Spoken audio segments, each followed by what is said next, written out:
യൂസുഫ് നബി അലൈഹിസ്സലാം നോക്കൂ നിങ്ങൾ, അദ്ദേഹത്തിന്റെ ചരിത്രത്തിൽ കാണാൻ കഴിയും. അദ്ദേഹം ജയിലിലടയ്ക്കപ്പെട്ടു, ഒരുപാട് ബുദ്ധിമുട്ടി, നിരപരാധിയാണ്. ജയിലിലടക്കപ്പെട്ട് യൂസുഫ് നബി അലൈഹിസ്സലാം ജയിലിൽ നിന്ന് മോചിതനാകാൻ രണ്ടാളുകൾക്ക് സ്വപ്ന വ്യാഖ്യാനം നൽകി. രണ്ടാളുകൾ വന്ന് യൂസുഫ് നബി അലൈഹിസ്സലാമിനോട് സ്വപ്ന വ്യാഖ്യാനം ചോദിച്ചു. ഖുർആൻ ആ കാര്യം പറയുന്നു. ഒരാളോട് പറഞ്ഞു, നിങ്ങൾ ഇവിടെ അടുത്ത് രക്ഷപ്പെട്ടിട്ട് രാജാവിന്റെ സേവകനാവാൻ പോവാണ്. അടുത്തയാളോട് പറഞ്ഞു, നിങ്ങൾ തൂക്കിക്കൊല ചെയ്യപ്പെടാൻ പോവാണ്. അങ്ങനെ ഇത് സംഭവിക്കുമ്പോ രക്ഷപ്പെടാൻ പോകുന്നയാളോട് യൂസുഫ് നബി അലൈഹിസ്സലാം പറയുകയാണ്, മുഅ്മിനെ, നമ്മളൊക്കെ പല കാര്യങ്ങളും അള്ളാനെ മറന്നിട്ട് നമ്മൾ പരസ്പരം പറയാറുണ്ടല്ലോ. യൂസുഫ് നബി അലൈഹിസ്സലാത്തു വസ്സലാം ഇയാളോട് പറഞ്ഞു, രാജാവിന്റെ അടുക്കലെത്തിയാൽ ഇങ്ങനെ ഒരു പാവം മനുഷ്യൻ ഇവിടെ ഉണ്ട് എന്ന് നിങ്ങൾ പറയണം. യൂസുഫ് നബി അലൈഹിസ്സലാമിന്റെ ഈ വാക്ക് ഇയാൾ ഓർത്തില്ല, ഇയാൾ മറന്നുപോയി. കാലങ്ങളോളം മറന്നുപോയി, വർഷങ്ങളോളം മറന്നുപോയി. യൂസുഫ് നബി ജയിലിൽ തന്നെ. അത് കഴിഞ്ഞ് 12 കൊല്ലം കഴിഞ്ഞാണ് യൂസുഫ് നബി അലൈഹിസ്സലാത്തു വസ്സലാം ജയിലിൽ നിന്ന് മോചിതനാകുന്നത്. ഇതേ യൂസുഫ് നബി അലൈഹിസ്സലാം നിങ്ങൾ ചിന്തിച്ചു നോക്കൂ, അല്ലാഹു തആലയല്ലേ യൂസുഫ് നബി അലൈഹിസ്സലാമിനെ രക്ഷപ്പെടുത്തിയത്? കാരണം എന്താ? അവിടെ അള്ളാനെ വിളിച്ചത് എപ്പോ? കാലും കയ്യും ചുരുട്ടിപ്പിടിച്ചിട്ട് സഹോദരന്മാര് കിണറ്റിലേക്ക് അങ്ങ് വലിച്ചെറിയുകയാണ്. ആരുമില്ല. കരഞ്ഞു പറഞ്ഞു, എന്നൊന്നും ചെയ്യല്ലേ, ഞാൻ എവിടെയെങ്കിലും പോയി ജീവിച്ചോളാം. ആരും സമ്മതിച്ചില്ല. 10 സഹോദരന്മാരും കൂടെ പൊട്ടക്കിണറ്റിന്റെ അഗാധതയിലേക്ക് യൂസുഫ് എന്ന പിഞ്ചുബാലനെ വലിച്ചെറിയുമ്പോ യൂസുഫ് നബി അലൈഹിസ്സലാമിന്റെ ഓർമ്മയിൽ പിതാവായ യാക്കൂബ് നബി പഠിപ്പിച്ചു കൊടുത്ത ഒരു മന്ത്രമുണ്ടായിരുന്നു എന്ന് തഫ്സീറിൽ കാണാൻ കഴിയും. അല്ലാഹുവിനെ അദ്ദേഹം വിളിച്ചു, യാ ഷാഹിദൻ ഗൈറ ഗായിബ് വയാ ഖരീബൻ ഗൈറ ബഈദ് വയാ ഖരീബൻ ഗൈറ ബഈദ് വയാ ഗാലിബൻ ഗൈറ മഗ്ലൂബ് അല്ലാഹുമ്മ ഇജ്അൽനി മിൻ ഹാദൽ അംരി ഖറജൻ വ മഖ്റജാ. ഇത് അദ്ദേഹം വിളിച്ചപ്പോഴേക്ക് ജിബ്രീൽ അലൈഹിസ്സലാം അർശിന്റെ അടുക്കൽ നിന്ന് യൂസുഫ് നബി അലൈഹിസ്സലാമിനെ രക്ഷപ്പെടുത്താൻ കിണറ്റിന്റെ ആഴിയിലേക്ക് വന്നു. കൈകളിൽ പിടിച്ച് യൂസുഫ് നബി അലൈഹിസ്സലാമിനെ രക്ഷപ്പെടുത്തി. അല്ലാഹുവിനെയാ വിളിച്ചത്. അങ്ങനെയാണ് അല്ലാഹു റബ്ബുൽ ഇസ്സത്തിനെ എല്ലാ ആകാശത്തും ഭൂമിയിലും അല്ലാഹുവാണവൻ. വഹുവല്ലാഹു ഫിസ് സമാവാതി വൽ അർള്. അല്ലേ? അൽഹംദുലില്ലാഹി ഇദ് ലം യഅതിനി അജലി ഹത്താ തസൈതു അലൽ ഇസ്ലാമി സിർബാല ഹത്താ തസൈതു മിനൽ ഇസ്ലാമി സിർബാല. അള്ളാഹുവിന്റെ ദീൻ പുൽകാൻ കഴിഞ്ഞതിന്റെ പേരിൽ പ്രസിദ്ധനായ ഒരു അറബി കവി പാട്ടുപാടിയതാണ്, അൽഹംദുലില്ലാഹി ഇദ് ലം യഅതിനി അജലി ഹത്താ തസൈതു മിനൽ ഇസ്ലാമി സിർബാല. മരണത്തിന്റെ മുമ്പ് എനിക്ക് ഇസ്ലാമിനെ പുൽകാൻ കഴിഞ്ഞല്ലോ, എനിക്ക് അള്ളാഹുവിനെ അള്ളാഹുവിനെ ഓർക്കാൻ കഴിഞ്ഞല്ലോ. അല്ലാഹ് എന്ന് നമ്മൾ പറയുന്ന ആ അല്ലാഹു തആല, ലാ ഇലാഹ ഇല്ലല്ലാഹ്, അവൻ ആരാണ്? വഹുവ ഫിസ് സമാവാതി വഹുവല്ലാഹു ഫിസ് സമാവാതി വൽ ഫിൽ അർള്. എല്ലായിടത്തും അവനുണ്ട്, എല്ലായിടത്തും. ഇന്ന റബ്ബക ലബിൽ മിർസാദ്. അല്ലാഹു എല്ലായിടത്തും ഉണ്ട്, എവിടെയും. നമുക്ക് നിരീക്ഷണ ക്യാമറ വെക്കണം, തെറ്റ് പിടിക്കണം എന്നുണ്ടെങ്കിൽ. ഹൈവേയിലൊക്കെ ആലുവയിൽ നിന്ന് ഇങ്ങോട്ട് വരുമ്പോൾ ഇടയ്ക്കിടയ്ക്കുണ്ട് 80-70ന്റെ മുകളിൽ പോയാൽ 2 മാസം മുമ്പ് ക്യാമറ ഫ്ലാഷ് ചെയ്യുമായിരുന്നു. ഇവിടെ ഒന്നും അതില്ല എന്ന് മനസ്സിലാവുന്നുണ്ട്. നിങ്ങളുടെയൊക്കെ മുഖത്തൊരു സന്തോഷം തോന്നുന്നു, ഞങ്ങളൊക്കെ പെട്ടല്ലോ എന്ന് വിചാരിച്ചിട്ടാ. ഏതായാലും ഇപ്പൊ അത് കൂട്ടിയിട്ട് എല്ലാവരും, കാരണം എല്ലാവർക്കും കിട്ടുകയാണ്, ഇപ്പൊ അത് 90 വരെ ആക്കിയിട്ടുണ്ട്. അതുകൊണ്ട് NH-47 പോകുന്ന ആളുകൾ 90ന്റെ മുകളിൽ പോയാൽ ഒരു 5-6 ദിവസം കഴിഞ്ഞാൽ അവരുടെ ഇടയിലേക്ക് ഒരു സമൻസ് വരും. കുഴപ്പമൊന്നുമില്ല, RTOയുടെ അടുക്കൽ പോയിട്ട് ഒരു 300 രൂപ ഫൈൻ അടച്ചാൽ മതി, വേറെ പ്രശ്നമൊന്നും ഉണ്ടാവില്ല. അതൊന്നും ആവശ്യമില്ല. എല്ലായിടത്തും ഇന്ന റബ്ബക ലബിൽ മിർസാദ്. ചിന്തിക്കൂ നിങ്ങൾ, യഅലമു സിർറകും വജഹറകും. അല്ലാഹു തആല നിങ്ങളുടെ രഹസ്യങ്ങൾ അറിയുന്നവനാണ്. ഞാൻ ഒറ്റക്കേ ഉള്ളൂ, ഞാനേ കാണുന്നുള്ളൂ, എന്റെ മൊബൈലല്ലേ, ആരും അറിയുന്നില്ലല്ലോ. എന്റെ യുവാക്കളെ, സഹോദരിമാരെ, കാണാൻ നമ്മുടെ മുമ്പിൽ കാഴ്ചകൾ ഇങ്ങനെ നിൽക്കുമ്പോ ഞാനല്ലേ കേൾക്കുന്നുള്ളൂ, ഈ തെറ്റ് ഞാനല്ലേ അറിയുന്നുള്ളൂ എന്ന് ചിന്തിച്ചുകൊണ്ട് നമ്മുടെ തെറ്റുകളും കുറ്റങ്ങളും നമ്മൾ സ്വയമേ അറിഞ്ഞിട്ടുള്ളൂ എന്ന് കരുതിയാൽ, വയഅലമു സിർറകും വജഹറകും, നിങ്ങൾ രഹസ്യമായി ചെയ്യുന്നത്, നിങ്ങൾ പരസ്യമായി ചെയ്യുന്നത് എല്ലാം അറിയുന്നവനാണ് അല്ലാഹു തആല. അവൻ പറയട്ടെ, വയഅലമു മാ തക്സിബൂൻ, എല്ലാം അവന്റെ അധീശാധിപത്യത്തിലാണ്. എല്ലാം, ഓരോ നക്ഷത്രത്തിലും ഗോളത്തിലും ഗ്രഹത്തിലും ഉപഗ്രഹത്തിലും ഗാലക്സിയിലും ഭ്രമണപഥങ്ങളിലുമൊക്കെ അല്ലാഹുവല്ലേ നിയന്ത്രിക്കുന്നത്, അല്ലാഹു തന്നെ. ഇത് ചിന്തിക്കുക എന്നുള്ളതാണ് നമ്മുടെയൊക്കെ വിജയം. അല്ലാഹു തആല അത് ചിന്തിക്കാൻ നമുക്ക് തൗഫീഖ് നൽകുമാറാകട്ടെ. ഇത് ചിന്തിക്കാതിരിക്കുക എന്നതാകട്ടെ അൽ ഗഫ്ല, അതാണ് അശ്രദ്ധ എന്ന് പറയുന്നത്. അതാണ് അൽ ഗഫ്ല, അശ്രദ്ധ. അശ്രദ്ധ ഉണ്ടാകുന്നത് എപ്പോഴാ? എനിക്കിത് ആവശ്യമില്ലാത്ത ഒരു കാര്യമാണ് എന്ന് തോന്നുമ്പോഴാണ് അൽ ഗഫ്ല ഉണ്ടാകുന്നത്, അശ്രദ്ധ. ശ്രദ്ധിക്കാതിരിക്കുക എന്നതിന്റെ അർത്ഥം. കേൾക്കുമ്പോ, കാണുമ്പോ, ചിന്തിക്കുമ്പോ അതിനൊന്നുമല്ല എന്റെ സമയം ചെലവഴിക്കേണ്ടത് എന്ന ഏറ്റവും വലിയ, ഏറ്റവും മലീമസമായ ജീവിതാനുഭവം അതാണ് അൽ ഗഫ്ല. പിടിക്കപ്പെടും മുഅ്മിനെ. എന്റെ സഹോദരിമാരെ, ജീവിതം നമുക്കിന്ന് ഓരോ സുഖങ്ങളാണ്, സന്തോഷങ്ങളാണ്, വിരുന്നുപോക്കുകളാണ്, ഭക്ഷണം കഴിക്കലുകളാണ്. എല്ലാവരും ആഹ്ലാദത്തിന്റെ ലോകത്താണെങ്കിൽ നിങ്ങൾ ചിന്തിക്കണേ, അല്ലാഹുവിന്റെ റസൂൽ സ്വല്ലല്ലാഹു അലൈഹി വസല്ലമ തങ്ങൾ പറഞ്ഞു, അൽ ഗഫ്ലതു തസീദുൽ ഹസ്റ. നിങ്ങൾ ദുഃഖിക്കേണ്ടി വരും നിങ്ങൾ അശ്രദ്ധരായാൽ, അല്ലേ? യതഹസ്സറു ബിനു ആദമ യൗമൽ ഖിയാമ, അന്ത്യദിനത്തിൽ അല്ലാഹുവിന്റെ ഒരടിമ, ഓരോ മനുഷ്യനും ഏറ്റവും കൂടുതൽ ഖേദിക്കുന്നത് അൻസാഅത്തിൻ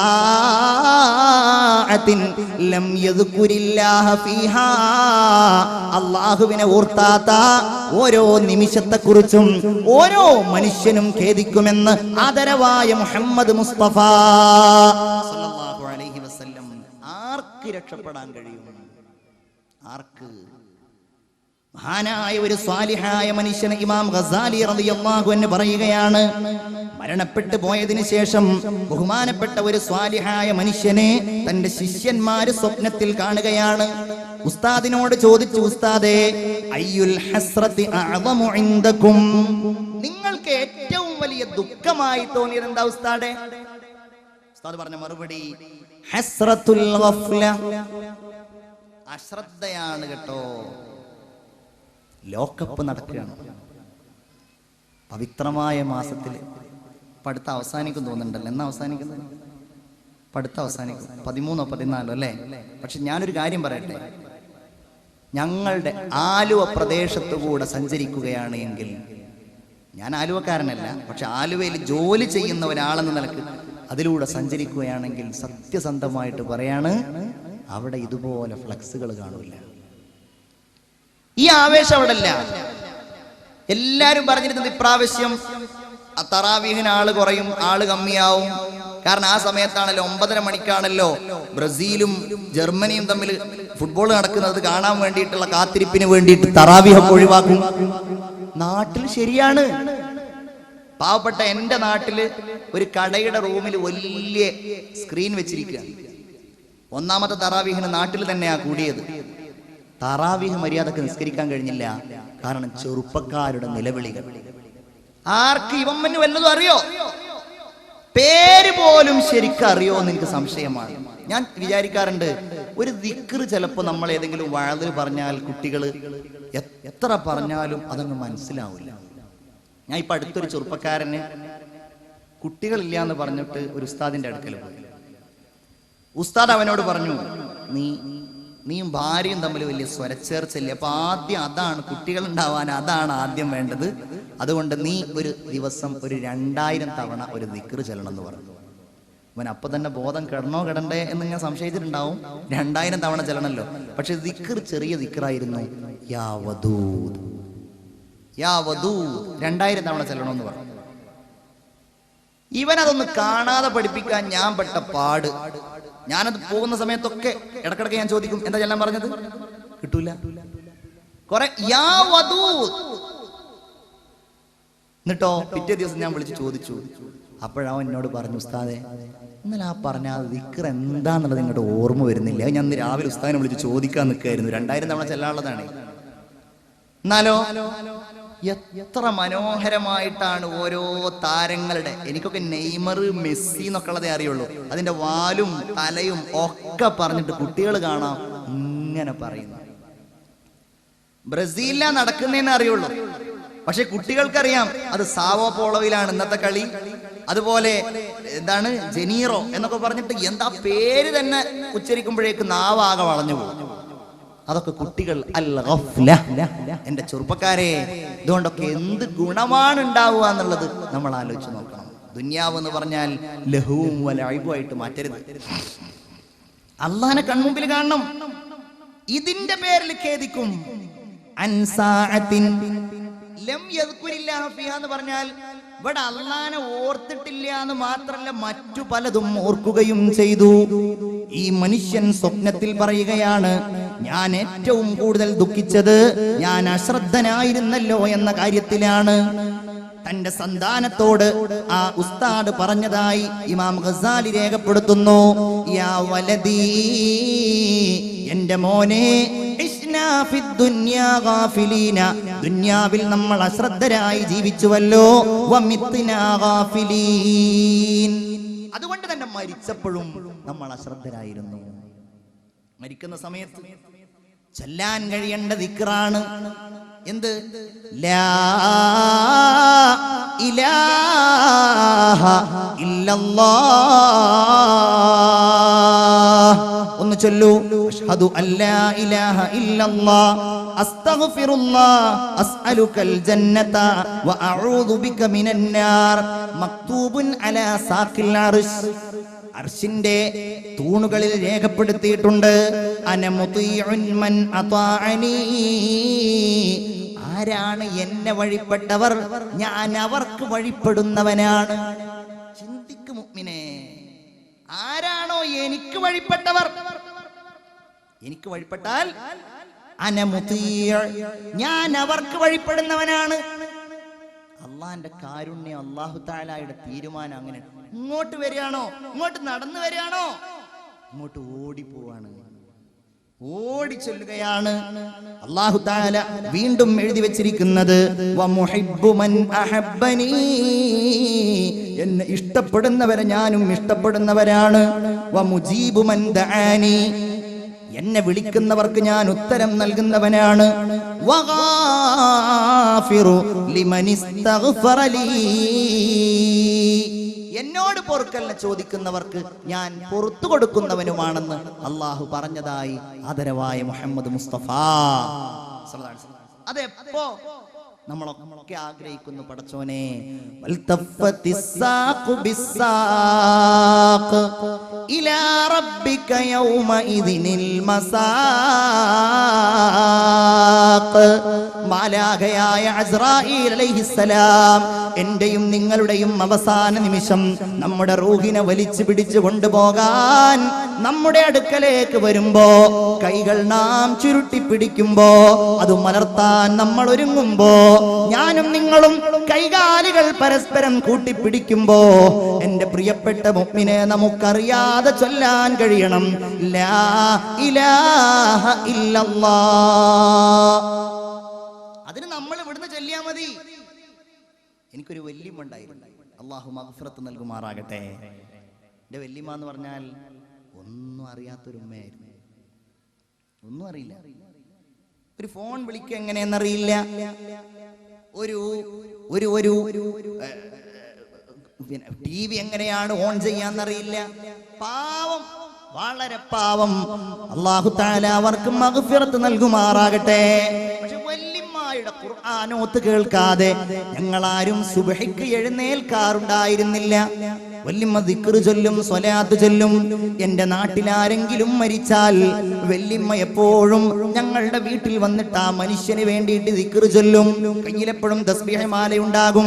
വല്യമ്മമാരുടെ പണി തന്നെയാണ് എപ്പോഴും വല്യമ്മ ചെയ്തിരുന്നത്. പേരക്കിടാങ്ങളായ ഞങ്ങളെങ്ങനെ നോക്കുക, ഞങ്ങളെങ്ങനെ നിയന്ത്രിക്കുക. അവസാനം അവർക്ക് അൽഷിമേഴ്സ് രോഗമുണ്ടായി. ഇപ്പോഴും ചികിത്സ കണ്ടെത്താത്ത രോഗമാണല്ലോ അൽഷിമേഴ്സ് രോഗം. ഈ രോഗം കാരണം എല്ലാ കാര്യങ്ങളും വല്യമ്മ മറന്നുപോയി. മുഅ്മിനേ, എന്താണ് പറയുന്നത്, ആരെയാണ് വിളിക്കുന്നത്? അവസാനത്തിന്റെ രോഗത്തിന്റെ അവസാന ഘട്ടത്തിൽ ഭക്ഷണം വായിലേക്ക് വെച്ചാൽ അത് ഇറക്കേണ്ടത് എങ്ങനെയാണ് എന്ന് പോലും വല്യമ്മ മറന്നുപോയി. സത്യസന്ധമായിട്ട് ഞാൻ പറയുകയാണ്. പക്ഷേ മരിക്കുന്നത് വരെ എന്റെ ഉമ്മ മറക്കാതിരുന്ന ഒരു സംഗതി ലാ ഇലാഹ ഇല്ലല്ലാഹ് 3 തവണ ചൊല്ലിയിട്ടാണ് വല്യമ്മ മരിച്ചു പോയത്. അതിന്റെ കാരണം മറ്റൊന്നുമല്ല മുഅ്മിനേ, എപ്പോഴും ലാ ഇലാഹ ഇല്ലല്ലാഹ്, എപ്പോഴും അവിടുത്തെ ചുണ്ടിൽ ലാ ഇലാഹ ഇല്ലല്ലാഹ്. അതുകൊണ്ട് അങ്ങനെ മരിക്കാൻ കഴിഞ്ഞു. അങ്ങനെ മരിക്കുമ്പോഴല്ലേ പുഞ്ചിരി വരുന്നത്, സന്തോഷം. മലക്കുകൾ പറയുന്നത് അബ്ശിറു ബിൽ ജന്നത്തില്ലതി കുന്തും തുഅദൂൻ. അല്ലേ, അങ്ങനെയുള്ളവർക്ക് മരിക്കുന്നതാണ് ലാ ഇലാഹ ഇല്ലല്ലാഹയുടെ വക്താക്കൾ. അത് പറഞ്ഞുകൊണ്ട് ഞാൻ നിനക്ക് പറഞ്ഞു തരട്ടെയോ? ഇഖ്ബാൽ ചോദിക്കുകയാണ് തന്റെ സഹോദരനോട്. നിശാനെ മറദെ മുഅ്മിൻ ബാതൂ ഗോയം. ഇഖ്ബാൽ മരിക്കുന്ന സമയത്ത് ഇഖ്ബാലിനോട് ചോദിക്കുകയാണ്, നിങ്ങൾ മരിക്കുകയാണല്ലോ, എന്താണ് നിങ്ങൾക്ക് ഞാൻ ചെയ്തു തരേണ്ടത്? ഒന്നും തരണ്ട, ഞാൻ മുസ്ലിമല്ലേ, മുസ്ലിം മരണത്തെ പേടിക്കുന്നവനല്ലല്ലോ എന്ന് പറഞ്ഞിട്ട് ഇഖ്ബാൽ പറഞ്ഞു, നിശാനെ മറദെ മുഅ്മിൻ ബാതൂ ഗോയം ചൂ മറകെ ആമദ് തബസ്സും ബർലബവേസ്. മരിക്കുന്ന സമയത്ത് പുഞ്ചിരിച്ച് മരിക്കാൻ കഴിയുക. അല്ലാഹു തൗഫീഖ് നൽകുമാറാകട്ടെ. മരിക്കുന്ന സമയത്ത് അത് പറയണമെങ്കിൽ ജീവിതം ആ ലാ ഇലാഹ ഇല്ലല്ലാഹയിൽ നമ്മൾ ഉപയോഗപ്പെടുത്തണം. അല്ലാഹ് ഇല്ലല്ലാഹ് എന്ന് പറയുന്നുണ്ടല്ലോ, ലാ ഇലാഹ ഇല്ലല്ലാഹ്. അല്ലാഹ് ആ വാക്ക് അൽ ഇലാഹ് എന്നതാണ്. അല്ലാഹ് എല്ലാ ഭാഷയിലും അൽ ഇലാഹ് അല്ലാഹ്. അതാണ് അല്ലാഹ് എന്നുള്ളതിനെ ട്രാൻസ്ലേറ്റ് ചെയ്താൽ ഗോഡ് എന്ന് കിട്ടൂല. അല്ലാഹ് എന്ന് ട്രാൻസ്ലേറ്റ് ചെയ്താൽ, അല്ലാഹ് എന്ന് ട്രാൻസ്ലേറ്റ് ചെയ്താൽ അല്ലാഹ് തന്നെയാണ്. എല്ലാ ഭാഷയിലും ആദം നബി വിളിച്ചതല്ലാ, മൂസാ നബി വിളിച്ചതല്ലാ, ഈസാ നബി വിളിച്ചതല്ലാ, എല്ലാവരും വിളിച്ചത് അല്ലാഹ്. എല്ലാ ഭാഷയിലും അതിനൊരു ട്രാൻസ്ലേഷൻ ഇല്ല. ദൈവം എന്നുള്ളതൊന്നും അതിന്റെ ട്രാൻസ്ലേഷനോ അതിന്റെ പരിഭാഷയോ അല്ല. അല്ലാഹ്ക്ക് അല്ലാഹ് അൽ ഇലാഹ്. തഫ്സീറുകളിൽ കാണാം എങ്ങനെയാണ് അൽ ഇലാഹ് എന്നത് ആരാധിക്കുന്ന ആൾക്കുള്ള നാമമായത്. പണ്ഡിതന്മാര് പറയുന്നു അത് അലിഹയിൽ നിന്നുണ്ടായതാണ്, അത് വലഹയിൽ നിന്നുണ്ടായതാണ്. ആരാധിച്ചു, അത്ഭുതപ്പെട്ടു. എല്ലാ പദങ്ങളും അതിന്റെ അർത്ഥമുണ്ട്. അത്ഭുതപ്പെട്ടു, അത്ഭുതപ്പെടുകയില്ലേ? പ്രപഞ്ചം കാണുമ്പോ, സൂര്യനെ കാണുമ്പോ, ചന്ദ്രനെ കാണുമ്പോ, മനുഷ്യ നീ നിന്നിലേക്ക് നോക്കുമ്പോ നിനക്കറിയാൻ കഴിയില്ലേ അല്ലാഹ്. അതാണ് ആ അല്ലാഹു തആല ചെയ്തു തന്നത്. ഇല്ലല്ലാഹ് എന്ന് പറയുമ്പോ വൽ അർള വളഅഹാ ലിൽ അനാം, ആയത്ത് മാത്രം ഫീഹാ ഫാകിഹത്തുൻ വന്നഖ്ലു ലാത്തുൽ അക്മാം. ആരുണ്ടാക്കി ഇതൊക്കെ? ഭൂമി. അത് മനുഷ്യർക്ക് വേണ്ടി സംവിധാനിച്ചു. 1000 ഉണ്ണിക്കനികൾക്കു തൊട്ടിലും താരാട്ടുമായി നീ ഉണർന്നിരിക്കുന്നതും 1000 കാവുകളിൽ ഊഞ്ഞാലിടുന്നതും ആലിലത്തുമ്പത്തിരുന്നു തുള്ളുന്നതും 5 ഇതൾ പൂക്കളായി കയ്യാട്ടി നിൽപ്പതും 1000 പുഴകളുടെ ഓളങ്ങളായെന്റെ ആത്മഹർഷങ്ങൾക്കു താളം പിടിപ്പതും. അല്ല എന്തൊക്കെ ചെയ്തു ഭൂമിയിൽ അല്ലേ? പുഴകൾ, സമുദ്രങ്ങൾ, പർവ്വതങ്ങൾ ഒക്കെ അതൊക്കെ ആരുണ്ടാക്കി? മനുഷ്യ നീ ഉണ്ടാക്കിയതാണോ? അതല്ലെങ്കിൽ വേറെ ആരെങ്കിലും ഉണ്ടാക്കിയതാണോ? അല്ല. വൽ അർള വളഅഹാ ലിൽ അനാം. അതിലെന്തൊക്കെയുണ്ട്? ഫിഹാ ഫാകിഹ. അതിൽ പഴങ്ങൾ. പഴം എന്ന് പറഞ്ഞാൽ വെറും നമ്മളിങ്ങനെ തൊലിച്ചു നിന്ന പഴമല്ല. എന്തൊക്കെ പഴങ്ങൾ! ഇനി വാഴപ്പഴം മാത്രം എടുത്ത് നോക്കിയാൽ, ഞാൻ ഇപ്പം അങ്ങോട്ട് വരുന്ന സമയത്ത് വലിയ ഒരു കുന്ന് മുഴുവൻ വാഴയാണ്. അപ്പൊ നിങ്ങളോട് ഞാൻ ഈ മുമ്പിലിരിക്കുന്ന ആളുകളോടൊക്കെ ഓരോരുത്തരോട് ഓരോ ഐറ്റം പഴം പറയാൻ പറഞ്ഞാൽ നമ്മളൊക്കെ ഇങ്ങനെ പറയും അല്ലേ? ആരും പറയില്ല എന്നാണ് നിങ്ങളൊക്കെ ഇരുത്തം കണ്ടിട്ട് തോന്നുന്നത്. പറയില്ലേ? മൈസൂർ പഴത്തെ കുറിച്ച് പറയും, നേന്ത്രപ്പഴത്തെ കുറിച്ച് പറയും, കുന്നം വാഴക്ക എന്ന് പറഞ്ഞിട്ട് വേറൊരു പഴമുണ്ട് ഞങ്ങളുടെ അവിടെ. ഇങ്ങനെ പല പഴങ്ങളും ഓരോ. ഫിഹാ ഫാകിഹത്തും വന്നഖ്ലു ലാത്തുൽ അക്മാം. കൂമ്പാളകളോടുകൂടെ മനോഹരമായ ഈത്തപ്പഴങ്ങൾ. ഈത്തപ്പഴം നമ്മുടെ പഴത്തെക്കാൾ ആയിട്ടുള്ളതാണ് ഈത്തപ്പഴം എന്നുള്ളത് നിങ്ങൾക്കൊക്കെ ഓരോ ദിവസവും മനസ്സിലാവും. കാരണം ഇന്ന് 15 രൂപ വിലയുള്ള ഈത്തപ്പഴം കിട്ടിയതെങ്കിൽ നാളെ ചിലപ്പോൾ 5 രൂപ വിലയുള്ളത്, അതിൻ്റെ അപ്പുറത്ത് 10 രൂപ വിലയുള്ളത്. സൂഖുത്തമ്ര എന്ന് പറഞ്ഞിട്ട് വലിയൊരു സ്ഥലമുണ്ട് മദീനയിൽ. അവിടെ അങ്ങോട്ട് പോയാൽ മനസ്സിലാവും, പടച്ചവനെ അവിടെ കാരക്കയും അതുപോലെ ഈത്തപ്പഴങ്ങളും മാത്രമേ ഉള്ളൂ. അല്ല പറയാണ്, ഇതൊക്കെ ഖുർആനിൽ അല്ല പറയാണ്. ഇതൊക്കെ ആരുണ്ടാക്കി? അല്ലാതെ ആരാണ് ഇതിന്റെ പിന്നിൽ? വൽ ഹബ്ബ് വൽ ഹബ്ബു ദുൽ അസ്ഫ്. പടച്ചവന്റെ വാക്ക് വൽ ഹബ്ബു ദുൽ അസ്ഫ്. വൈക്കോലുകളോടുകൂടെ നിങ്ങൾക്ക് ധാന്യങ്ങളെ ഉണ്ടാക്കിയവൻ ആരാണ്? അത്താഴത്തിന് ഭക്ഷണം കഴിച്ചില്ലേ? അത്താഴത്തിന് നിങ്ങൾ കഴിച്ചില്ലേ? എങ്ങനെ ഉണ്ടായി അത്? അല്ല പറയട്ടെ, വൽ ഹബ്ബ്, അത് അല്ല ഉണ്ടാക്കി തന്നതാണ്. എന്തിനാണ് അവിടെ വൈക്കോല്? അതിന്റെ ആവശ്യമുണ്ടോ? ഉണ്ടല്ലോ. അത് നിങ്ങളുടെ മൃഗങ്ങൾക്കുള്ളതാണ്. അത് മറ്റൊരു മേഖല. വദല്ലൽനാഹ, നാം നിങ്ങൾക്ക് കീഴൊതുക്കി തന്നു. വദല്ലൽനാലഹും ഫമിൻഹാ റകൂബുഹും വമിൻഹാ യഖുലൂൻ. ചില വാഹനങ്ങൾ നിങ്ങൾ അതിന്റെ പുറത്തൊക്കെ കയറിയിട്ട് നല്ല സ്റ്റാൻഡേർഡിൽ പോയിക്കോളൂ. എല്ലാറ്റിൻ്റെയും പുറത്ത് കയറരുത്. അങ്ങനെയുണ്ട്. ബനൂ ഇസ്രായേലിൽ പെട്ട ഒരാൾ ഒരു ദിവസം ഇങ്ങനെ അദ്ദേഹത്തിന്റെ കൃഷിയിടത്തിൽ മുഴുവനായിട്ട് ഇങ്ങനെ ഉഴുതു മറിച്ച് അദ്ദേഹം ഇങ്ങനെ തിരിച്ചു വരികയാണ്. തിരിച്ചു വരുമ്പോൾ വെറുതെ നടക്കുന്നതിന്, ഏതായാലും പിന്നെ പോത്തോ കാള എന്തോ ആണ്, ബക്കറത്തൻ പശുവാണ്, നാം വെറുതെ എന്തിനാ നടക്കുന്നതെന്ന് വിചാരിച്ചിട്ട് മൂപ്പര് വേഗം അതിന്റെ മുകളിൽ കയറിയിട്ട് ആ പശുവിന്റെ മുകളിൽ കയറിയിട്ട് ഇങ്ങനെ യാത്ര ചെയ്യാം. അപ്പൊ ആ പശു ഇങ്ങനെ തിരിഞ്ഞു നിന്നു. എന്നിട്ട് വിളിച്ചു, യാ ഫുലാൻ ഇന്നാലം നുഖ്ലഖ് ലിഹാദാ. ഞങ്ങൾ ഇതിനു വേണ്ടി പടക്കപ്പെട്ടതല്ലല്ലോ. എന്തിനാ എന്റെ പുറത്ത് കയറിയത്? ഞങ്ങൾ ഇതിനു വേണ്ടി പടക്കപ്പെട്ടതല്ലല്ലോ. അതിനു വേണ്ടി വേറെ പല മൃഗങ്ങളും ഉണ്ടല്ലോ. ഈ മനുഷ്യൻ അത്ഭുതപ്പെട്ടു.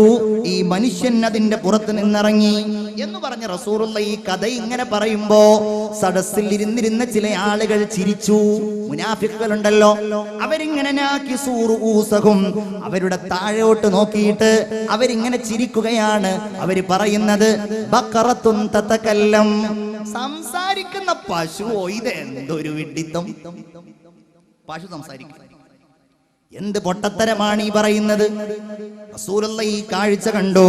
അവരോട് പറഞ്ഞു, അനുയായികളെ, നിങ്ങൾ ചിരിക്കേണ്ടതില്ല. നിങ്ങൾ അവിശ്വസിക്കേണ്ടതില്ല. അത് നൽകിയവന്റെ തീരുമാനമാണത്. ഹാദാ വഹയുൻ നസല ബിഹി ജിബ്രീൽ, എന്റെ അടുക്കലേക്ക് ജിബ്രീൽ അലൈഹിസ്സലാം ഇപ്പോൾ കൊണ്ടുവന്ന വഹയാണിത്. എനിക്കത് ഉറപ്പാണ്, ഉണ്ടായിട്ടുണ്ട്. പശു സംസാരിച്ചിട്ടുണ്ട്. ആമന്തു ബിഹി അന വ അബൂബക്കർ വ ഉമർ, ഞാനതിൽ വിശ്വസിച്ചിട്ടുണ്ട്. അബൂബക്കറും വിശ്വസിച്ചിട്ടുണ്ട്, ഉമറും വിശ്വസിച്ചിട്ടുണ്ട്. അവർ രണ്ടുപേരും അവിടെ ഉണ്ടായിരുന്നില്ല. ഞാൻ സാന്ദർഭികമായിട്ട് പറഞ്ഞതാണ്. അല്ലാഹു തആല മൃഗങ്ങളെ നമുക്ക് നൽകി. അല്ലാഹു പറയുന്നു. അല്ലാഹ് ആരാ? ഒന്നുകൂടെ കേട്ടോളൂ. ഖുൽ മൻ യർസുഖുകും മിനസ് സമാഇ വൽ അർള് അമ്മൻ യംലികുസ് സമഅ വൽ അബ്സാർ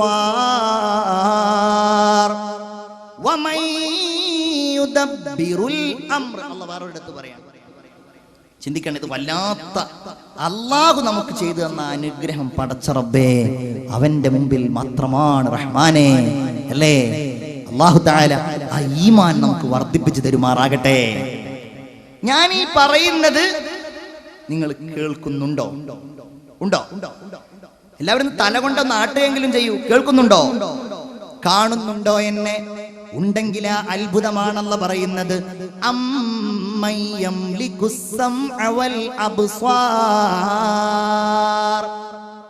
അല്ലാഹുവല്ലേ നിങ്ങളുടെ കാഴ്ചയും കേൾവിയും നിയന്ത്രിക്കുന്നത്.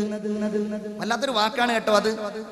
സംഅ് അത് മുഫ്രദാണ്, അബ്സ്വാർ അത് ജംആണ്. കേൾവി, കാഴ്ച ഒരു രൂപത്തിലാണ് കേൾക്കുന്നതെങ്കിൽ കാഴ്ച പല രൂപത്തിലല്ലയോ? ഓരോരുത്തരുടെ കണ്ണിനും ഓരോ കാഴ്ച, ചെവി ഏറെക്കുറെ ഒരേ കേൾവിയാണ്. അങ്ങനെ ഒരു വ്യാഖ്യാനം പണ്ഡിതന്മാര് പറയുന്നുണ്ട്. ഖുർആനിൽ എവിടെയൊക്കെ കാഴ്ചയും കേൾവിയും എന്ന് പറഞ്ഞിട്ടില്ല. പറയുന്നിടത്തൊക്കെ അല്ലാഹനെ പറയുകയാണെങ്കിൽ പോലും സമീഉം ബസീർ, സമീഅൻ, അല്ലാഹു തആല കാണുന്നവനും കേൾക്കുന്നവനും കാണുന്നവനും. കേൾവി ആദ്യം. ഇതിലൊക്കെ വലിയ രഹസ്യങ്ങളുണ്ട് മുഅ്മിനേ, അല്ലേ? എന്തുകൊണ്ടാണ് അല്ലാഹു ഖുർആനിൽ പറഞ്ഞതിൽ ഒരിടത്തല്ലാത്ത ഒരിടത്ത് മാത്രം അല്ലാഹു പറഞ്ഞിട്ടുണ്ട് ആദ്യം കാഴ്ച പിന്നെ കേൾവി. അത് ഞാൻ പറഞ്ഞുതരാം. ആദ്യം കേൾവി പിന്നെ കാഴ്ച. എന്താണെന്നറിയോ? അത് മനുഷ്യൻ ആദ്യം തുടങ്ങുന്നത് കേൾക്കാനാണ്, അല്ലേ? താരാട്ടുപാടി ഇങ്ങനെ ഉറക്കുകയാണ്. അറ്റലായ പൈതലേ ആരംഭ പൊന്നോമലേ ആശയേറും മാമ്പലേ അല്ല തന്ന കാതലേ ലാ ഇലാഹ ഇല്ലല്ലാഹു ലാ ഇലാഹ ഇല്ലല്ലാഹ് ലാ ഇലാഹ ഇല്ലല്ലാഹു മുഹമ്മദുർ റസൂലുള്ളാഹ്. അത് കുട്ടി കേൾക്കുള്ളൂ, ചെയ്യാ, കാണൂല. ഒരു കുഞ്ഞ് കേട്ടുകൊണ്ടാണ് അവന്റെ ജീവിതം തുടങ്ങുന്നത്. കാണാൻ അവന് കഴിയില്ലെങ്കിലും കേൾവി അവൻ തുടങ്ങിയിട്ടുണ്ട്. അവന്റെ ഗർഭപാത്രത്തിൽ നിന്ന് പോലും ഒരു കുഞ്ഞ് കേട്ട് തുടങ്ങുമെന്നാ പറയുന്നത്. അമ്മ യംലിക്കു, ആരാണത് നിയന്ത്രിക്കുന്നത്? മുഅ്മിനേ, പടച്ചോനെങ്ങാനും ഒന്ന് തരണ്ടാന്ന് തീരുമാനിച്ചാൽ, എൻ്റെ ഒരു സഹോദരൻ, എനിക്ക് വളരെ അടുത്ത ആലുവയിലെ എൻ്റെ ഒരു സുഹൃത്ത് എന്നോട് കുറെ കാലമായിട്ട് ദുആ ചെയ്യാൻ പറയുന്ന ഒരു സംഗതി എന്താണെന്നറിയോ? മോൾക്ക് കേൾവി ശക്തി സീറോയാണ്, തീരല്ല. മോൾക്ക് അതുകൊണ്ട് സംസാരിക്കാനും കഴിയില്ല. അങ്ങനെ കഴിഞ്ഞ ദിവസം ഓപ്പറേഷൻ നടത്തി. 8 ലക്ഷം രൂപ ഓപ്പറേഷന് കൊടുത്ത് നിങ്ങളുടെ കോഴിക്കോടുള്ള ഒരു ഹോസ്പിറ്റലിൽ നിന്ന് കേൾവി ശക്തി തിരിച്ചു കിട്ടാൻ ഒരു കോക്ലിയ പ്ലാന്റേഷൻ സർജറി നടത്തി. 8 ലക്ഷം രൂപക്ക് സർക്കാർ ഒരു 6 ലക്ഷം രൂപ ധനസഹായവും നൽകി. ആലോചിച്ച് നോക്കൂ. ഇതോ നമ്മളുടെ ചെവിക്ക് കാശ് കൊടുത്തു ആർക്കേലും? അല്ല തരണ്ടാന്ന് തീരുമാനിച്ചാൽ പൈസ കൊടുക്കേണ്ടി വരും, അല്ലേ? പല്ല് തേക്കാൻ പറഞ്ഞു ഹബീബായ മുഹമ്മദ് മുസ്തഫ. എപ്പോഴും പല്ല് ഇങ്ങനെ തേക്കും. പക്ഷെ മടിയന്മാർ കുറെ തേക്കൂല. പിന്നെ അവൻ തേച്ചു തുടങ്ങും. എപ്പോന്നറിയോ നിങ്ങൾക്ക്? പല്ലൊക്കെ ഒരു 10-40 വയസ്സായപ്പോഴേക്ക് 4 യാ അല്ലാഹ്. അപ്പൊ അവൻ പിന്നെ പല്ല് വാങ്ങി ഫിറ്റ് ചെയ്യും. ഒരു പല്ലിന് എന്താ വില എന്നറിയും നിങ്ങൾക്ക്? ഒരു പല്ല് കാശ്, സ്വർണ്ണപ്പല്ലൊന്നും ആവണ്ട, ഒരു സാധാ ദന്തിസ്റ്റിന്റെ അടുക്കൽ പോയിട്ട് ഒരു പല്ല് കാശ് കൊടുത്ത് വാങ്ങണമെന്നുണ്ടെങ്കിൽ കാശ് അങ്ങോട്ട് എണ്ണി കൊടുക്കണം. അത് കൊടുത്താൽ പിന്നെ അവൻ കാണാം, ദന്തിസ്റ്റ് പറയും 2 നേരം പല്ല് വെച്ചാൽ മതി. പക്ഷെ ഇയാൾ കാണാം ആ വെപ്പ് പല്ലിന്റെ മുകളിൽ 5 നേരം. കാശ് കൊടുത്ത് വാങ്ങിയതല്ല, അതങ്ങനെ വെറുതെ ആക്കാൻ പാടില്ലല്ലോ. ഇത് അള്ളാഹു നിയന്ത്രിക്കുന്നതാണ്. ഒരാൾക്ക് അള്ളാഹു തആല കേൾവി ശക്തിയും കാഴ്ച ശക്തിയും ഒരുമിച്ച് കൊടുത്തിട്ടില്ലെങ്കിൽ അള്ളാഹു തആല അവനെ ദുനിയാവിൽ ആ എല്ലാ നിഅമത്തുകളുടെയും ഏറ്റവും വലിയ ഒരു സംഗ്രഹമാണ് അവനിൽ നിന്ന് ഇല്ലാതാക്കിയത്. കാഴ്ച ഉണ്ട്, കേൾവില്ല, കുറെ കാര്യങ്ങൾ നടക്കും. കേൾവിയുണ്ട്, കേൾവിയില്ല, കാഴ്ചയുണ്ട്, കാഴ്ചയുണ്ട്, കേൾവിയുണ്ട്, കാഴ്ചയുണ്ട്, കേൾവിയില്ല. അങ്ങനെ അങ്ങോട്ടും ഇങ്ങോട്ടും ഒന്നില്ലാതെയായാലും കുറെ കാര്യങ്ങൾ നടക്കും. രണ്ടും ഒരുമിച്ചില്ലെങ്കിൽ ഒന്നും ചെയ്യാൻ കഴിയില്ല. ഒരു പ്രതിഭ അങ്ങനെ ഉണ്ടായിട്ടില്ല. കണ്ണില്ലാത്തവരുടെ എത്രയെത്ര പ്രതിഭകളാണ്. ദാറുൽ ക്ലാസ് എടുക്കാൻ വരാറുണ്ട് ഒരു ഡോക്ടർ നവാസ് നിസാർ. അദ്ദേഹം ജവഹർലാൽ യൂണിവേഴ്സിറ്റിയിലെ പ്രൊഫസറാണ്. ഡോക്ടർ നവാസ് നിസാർ 2 കണ്ണുകളും അള്ളാഹു അദ്ദേഹത്തിന് നൽകിയിട്ടില്ല. 2 മക്കൾ അദ്ദേഹത്തിന്റെ പാപ്പാക്ക് വേറെയുണ്ട്, അവർക്ക് 2 കണ്ണുമില്ല. പക്ഷെ ആള് PhD എടുത്ത ആളാ. നമ്മളെക്കാൾ ഉഷാറായിട്ട് മൂപ്പര് ഒരു തവണ അസ്സലാമു അലൈക്കും എന്ന് നിങ്ങൾ ഇന്ന് പറഞ്ഞു, അടുത്ത കൊല്ലം നിങ്ങൾ നവാസ് നിസാറിനോട് അസ്സലാമു അലൈക്കും എന്ന് പറഞ്ഞാൽ അദ്ദേഹം ചോദിക്കും ഇന്ന ആളല്ലേ. അത്രയും വലിയ കഴിവാ. നമുക്കോ? നമുക്ക് ഫുൾ ടൈം കാണുന്ന ആളാണെങ്കിൽ പോലും നിങ്ങൾ എവിടെയോ വെച്ച് കണ്ടിട്ട് പരിചയം ഉണ്ടല്ലോ എന്ന് ചോദിച്ചു. അപ്പൊ അന്വേഷിച്ച് നോക്കിയപ്പോ ഇയാൾ ഗൾഫിൽ നിന്ന് വന്നതാണ്, പുതിയൊരാളെ കണ്ടതാണ്. നിങ്ങൾ എവിടെ വെച്ച്? അപ്പൊ അന്വേഷിച്ച് നോക്കുമ്പോ അമ്മോശം കാക്കയാണ്. അപ്പൊ ഗൾഫിൽ അങ്ങ് പോയപ്പോഴേക്ക് അത്രേ ഉള്ളൂ നമ്മുടെ ഓർമ്മ എന്ന് പറയുന്നത്. ചെവിയും കാഴ്ചയും. അങ്ങനെ ഒരാളെ നിങ്ങൾക്ക് വേണമെങ്കിൽ ഞാൻ ഒരു ഉദാഹരണം പറഞ്ഞുതരാം. Helen Keller. Helen Keller Nobel സമ്മാനമൊക്കെ നേടിയ വലിയ ഒരു എഴുത്തുകാരിയും സാഹിത്യകാരിയും ഒക്കെ ആയിട്ട് അറിയപ്പെടുന്ന ആളാണ്. അവരെ കുറിച്ച് ബാലരമ ഡൈജസ്റ്റ് വന്നിരുന്നു. ചെവി ഉണ്ടായിരുന്നില്ല അവർക്ക്, കാഴ്ചയുണ്ടായിരുന്നില്ല, കേൾവി ഉണ്ടായിരുന്നില്ല. പക്ഷെ ഇല്ല കേട്ടോ. അങ്ങനെ ഹെലൻ കെല്ലറിന് വലുതാവാൻ കഴിഞ്ഞിട്ടുണ്ടെങ്കിൽ അവരുടെ 12ാമത്തെ വയസ്സിലാണ് അവർക്ക് നഷ്ടപ്പെട്ടത് എന്നാണ് ആ കഥയിൽ കാണുന്നത്. അതുവരെ അവർ കണ്ടിട്ടുണ്ട്, അതുവരെ അവർ കേട്ടിട്ടുണ്ട്. മരുന്ന് മാറി കഴിച്ചതിന്റെ പേരിലാണ് അവർക്കത് ആ അസുഖം സംഭവിച്ചത് എന്നാണ് അവരെ കുറിച്ചുള്ള ചരിത്രത്തിൽ വായിക്കാൻ കഴിയുന്നത്. ഏതായാലും ഞാൻ പറഞ്ഞത് എന്റെ മുഅ്മിനേ, ഇത് അല്ലാഹു നമുക്ക് നൽകുന്നതാണ്. അമ്മയ്യം ലികുസ്സംഅ വൽ അബ്സാർ. അപ്പൊ ഞാൻ പറഞ്ഞു, ആദ്യം കേൾവി പിന്നെ കാഴ്ചയാണ് എല്ലായിടത്തും പറയുന്നത്. ഒരിടത്തൊഴികെ എന്ന് ഞാൻ പറഞ്ഞു. അത് എവിടെയാണ്? ആഖിറത്തിലെത്തുമ്പോ അവിടെ അല്ലാഹു പറയുന്നത് നിങ്ങൾ കുറെ അല്ലേ, അവിടെ പറയുന്നത് വലൗ തറാ ഇദിൽ മുജ്രിമൂന നാകിസൂ റൂസിഹിം ഇൻദ റബ്ബിഹിം. കണ്ടില്ലേ, അല്ലാഹുവിന്റെ മുമ്പിൽ ഇങ്ങനെ തലയും താഴ്ത്തി നിൽക്കുകയാണ്. അവിടുന്ന് പറയുകയാണ് റബ്ബനാ അബ്സർനാ വസമിഅനാ റബ്ബനാ അബ്സർനാ. പടച്ചോനെ, നീ ഞങ്ങൾ പറഞ്ഞതെല്ലാം കണ്ടുട്ടോ. വസമിഅനാ, പടച്ചോനെ ഇതൊക്കെ കേൾക്കും ചെയ്തു കേട്ടോ. കാരണം അവിടെ കാഴ്ചയാ കൂടുതലുള്ളത്. കേൾവിയേക്കാൾ കാഴ്ചയാണ്, എല്ലാം കാണുകയാണ്. അതുകൊണ്ട് ഫർജിഅനാ നഅമൽ സ്വാലിഹൻ ഇന്നാ മൂഖിനൂൻ. ഇനി അല്ലാഹുവിന്റെ നിയന്ത്രണം, ആ നിയന്ത്രണത്തിന്റെ വൈപുല്യത്തെ കുറിച്ചുള്ള ഒരായത്ത്. വഇൻദഹു മഫാത്തിഹുൽ ഗൈബ്. നല്ല രസമുള്ള ഒരു വചനമാണ്. ലാ യഅലമുഹാ ഇല്ലാഹു വയഅലമു മാ ഫിൽ ബർരി വൽ ബഹർ വമാ തസ്ഖുതു മിൻ വറഖത്തിൻ ഇല്ലാ യഅലമുഹാ വലാ ഹബ്ബത്തിൻ ഫീ ളുലുമാതിൽ അർള് വലാ റത്ബിൻ വലാ യാബിസ് ഇല്ലാ ഫീ കിതാബിൻ മുബീൻ. ചിന്തിക്കണേ, അല്ലാഹു പറയുകയാണ് അല്ലാഹുവിന്റെ അടുക്കലാണ് അദൃശ്യജ്ഞാനങ്ങളുടെ താക്കോലുകൾ.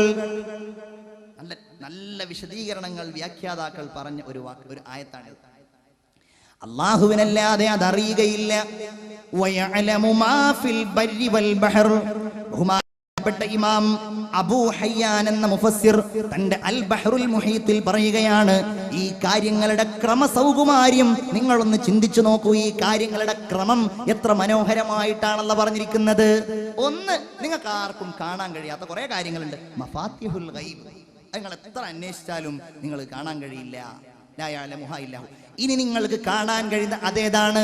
വയഅലമു മാ ഫിൽ ബർരി വൽ ബഹർ. കടലിലുള്ളത് കരയിലുള്ളത് അള്ളാഹുവിനറിയാം. നിങ്ങൾക്ക് കാണാൻ കഴിയും, പക്ഷേ നിങ്ങൾക്കതറിയില്ല. ആഴിയുടെ അടിത്തട്ടിലൂടെ അരിച്ചരിച്ച് നീങ്ങുന്ന മത്സ്യങ്ങളെ നിങ്ങൾ കണ്ടിട്ടില്ലല്ലോ. അള്ളാഹുവിനതറിയാം. മുത്തെവിടെയാ, പവിഴമെവിടെയാ, ആഴമെത്രയാ, അള്ളാഹുവിനറിയാം. മാഫിൽ ബർരി വൽ ബഹർ. പിന്നെയോ വമാ തസ്ഖുതു മിൻ വറഖത്തിൻ ഇല്ലാ യഅലമുഹാ വലാ ഹബ്ബത്തിൻ ഫീ ളുലുമാത്തിൽ അർള്. ഒരു ഇല കൊഴിഞ്ഞു വീഴുന്നത്, ഒരു ധാന്യം മുളക്കുന്നത്, എല്ലാം അല്ലാഹു തആല അറിയുന്നുണ്ട്, അല്ലേ? അദ്ദേഹം പറയാണ്, രണ്ട് ചെറിയ കാര്യങ്ങൾ, ഇല മുകളിൽ നിന്ന്, വിത്ത് താഴെ നിന്ന്, എല്ലാം അല്ലാഹുക്കറിയാം. വമാ തസ്ഖുതു മിൻ വറഖത്തിൻ ഇല്ലാ യഅലമുഹാ വലാ ഹബ്ബത്തിൻ ഫീ ളുലുമാത്തിൽ അർള് വലാ റത്ബിൻ വലാ യാബിസിൻ ഇല്ലാ ഫീ കിതാബിൻ മുബീൻ. എല്ലാം അല്ലാഹുവിനറിയാം. ഇനി വളരെ ചിന്തിക്കണേ, എത്ര ചെറുതാണെങ്കിലും, വലിയ കാര്യങ്ങൾ എന്നുള്ളതല്ല, ചെറിയ നിസാരമായ സംഗതികളെ നിയന്ത്രിക്കുന്നവനാണ് അള്ളാഹു എന്ന്. അള്ളാഹു അതിന്റെ ഏറ്റവും ഇന്നത്തെ ശാസ്ത്രത്തെ പോലും എന്നും തലകുനിക്കുന്ന രീതിയിൽ ഖുർആൻ പറഞ്ഞ 3 ആയത്തുകൾ നിങ്ങളെ ഞാൻ ഓതി കേൾപ്പിക്കുകയാണ്. ഒന്ന്, സൂറത്തുൽ ലുഖ്മാനിന്റെ 13-ാമത്തെ ആയത്ത്, 16-ാമത്തെ ആയത്ത്. അള്ളാഹു തആല ഖുർആനിനോട് അടുക്കാനും ലാ ഇലാഹ ഇല്ലല്ലാഹ് ഹൃദയത്തിന്റെ ഉള്ളിൽ ചേർക്കാനും നമുക്ക് തൗഫീഖ് നൽകട്ടെ. സൂറത്തുൽ ലുഖ്മാനിന്റെ 16-ാമത്തെ ആയത്ത്. ഒന്ന്, അല്ലാഹു തആല പറയാണ്, മോനെ, നീ ചെയ്യുന്ന കാര്യം ഏറ്റവും നിസാരമായ ഒരു കടുക് മണിയുടെ അത്രയാണെങ്കിൽ അത് അല്ലാഹു തആല അറിയുകയും നാളെ അല്ലാഹു തആല ആ കടുക് മണിയുടെ അത്ര പോണത് കൊണ്ടുവരികയും ചെയ്യും. യാ ബുനയ്യ ഇന്നഹാ ഇൻ തകു മിസ്ഖാല ഹബ്ബത്തിൻ മിൻ ഖർദൽ ഫതകുൻ ഫീ സഖ്റഹ ഔ ഫിസ് സമാവാതി ഔ ഫിൽ അർളി യഅതി ബിഹല്ലാഹ് ഇന്നല്ലാഹ ലതീഫുൻ ഖബീർ. മനസ്സിലായില്ലേ? അപ്പൊ ഏറ്റവും ചെറുത് വെള്ളം പറഞ്ഞത് ഏതാ? ഒരു കടുകിന്റെ മണി. മിസ്കാലു ഹബ്ബത്തിൻ മിൻ ഖർദൽ, ഒരു കടുകിന്റെ മണി. ഇനി നോക്കണേ, ഇനി അടുത്ത അല്ലാഹ് പറയുന്നത്, അടുത്ത ആയത്തിൽ അല്ലാഹ് പറയുന്നത്, വേറെ ഒരു ആയത്തിൽ അല്ലാഹ് പറയുന്നത് ഏറ്റവും ചെറിയത് ആറ്റമാണ് എന്നുള്ളതാണ്. ഏറ്റവും ചെറിയത് ആറ്റം, ജുസ്ഉൻ ലാ യതജസ്സ എന്നാണല്ലോ അതിന് പറയാറുള്ളത്. ആറ്റം ഇങ്ങനെയാ പറയുന്നത്, വമാ യഅ്സുബു അൻ റബ്ബിക മിൻ മിസ്ഖാലി ദർറത്തിൻ ഫിൽ അർള്, ആകാശത്തുള്ള ഭൂമിയിലുള്ള ഒന്നും, വലാ ഫിസ് സമാ, അല്ലാഹു തആലയുടെ മേലിൽ ഒരിക്കലും ഒരണുമണിയും അവ്യക്തമാവുകയില്ല, മറഞ്ഞിരിക്കുകയില്ല. നിസാരമായൊരു സംഗതി, മിസ്കാലി ദർറത്തിൻ ഫിൽ അർളി വലാ ഫിസ് സമാ. അപ്പൊ ഏതൊരു വസ്തുവിന്റെയും ഏറ്റവും ചെറിയ ഭാഗം ആറ്റം, അത് അല്ലാഹുവിനെ സംബന്ധിച്ചിടത്തോളം മറഞ്ഞിരിക്കുകയില്ല. ഇനി ബാക്കി കേട്ടോളൂ, വലാ അസ്ഗറ മിൻ ദാലിക്, അതിനേക്കാൾ ചെറിയ ഒന്ന്, അതിനേക്കാൾ ചെറിയ ഒന്ന് ആറ്റത്തെ വിഭജിക്കുവാൻ കഴിയുമെന്ന് കണ്ടെത്തിയ ശാസ്ത്രജ്ഞൻ ഏണസ്റ്റ് റദർഫോർഡ് എന്ന ശാസ്ത്രജ്ഞനാണ്. ആറ്റത്തിലുള്ള അത്ഭുതങ്ങൾ, അതിൽ പ്രോട്ടോൺ ഉണ്ട്, അതിൽ ന്യൂട്രോൺ ഉണ്ട്, അതിൽ ഇലക്ട്രോൺ ഉണ്ട്, അതിൽ ന്യൂക്ലിയസ് എന്ന് പറയുന്ന ഒരു കേന്ദ്രമുണ്ട്. ഒരു സഞ്ചാരപഥത്തിലൂടെ ഒരൊറ്റ ആറ്റത്തിൽ, അവൻ മൈക്രോസ്കോപ്പ് കൊണ്ട് മാത്രം കാണാൻ കഴിയുന്ന ആറ്റത്തില് ഇതിങ്ങനെ സഞ്ചരിച്ചു കൊണ്ടിരിക്കുകയാണെന്നാണ് പറയുന്നത്. ഒരു നിശ്ചിത അകലത്തിൽ ഇതിങ്ങനെ സഞ്ചരിക്കുന്നു എന്നാ പറയുന്നത്. ഒരൊറ്റ ആറ്റത്തിൽ ഇതൊക്കെ വിഭജിക്കാൻ കഴിയും. ശാസ്ത്രം പറയുന്നതെങ്കിൽ വലാ അസ്ഗറ അസ്ഗറ മിൻ ദാലിക വലാ അക്ബർ ഇല്ലാ ഫീ കിതാബിൻ മുബീൻ. എല്ലാം അല്ലാഹുവിന്റെ അടുക്കലുണ്ട്. എവിടെ മറഞ്ഞിരിക്കാൻ കഴിയും? ആരുടെ മുമ്പിലാ നമുക്ക് മറഞ്ഞിരിക്കാൻ കഴിയാ? എന്റെ മുഅ്മിനേ, ചെയ്യുന്നത് മുഴുവൻ കാണുന്നുണ്ട്, നല്ലത് കാണുന്നുണ്ട്. നല്ലത് ചെയ്യുമ്പോ മനസ്സിൽ വേറെ ഒന്നാണെങ്കിൽ അതും കാണുന്നുണ്ട്. മുഅ്മിനെ, നമ്മെ നയിക്കേണ്ടതാ പ്രതീക്ഷയാണ്. എന്റെ റബ്ബുണ്ടല്ലോ, യഅലമു ഖായിനത്തൽ അയുനി വമാ തുഖ്ഫിസ് സുദൂർ.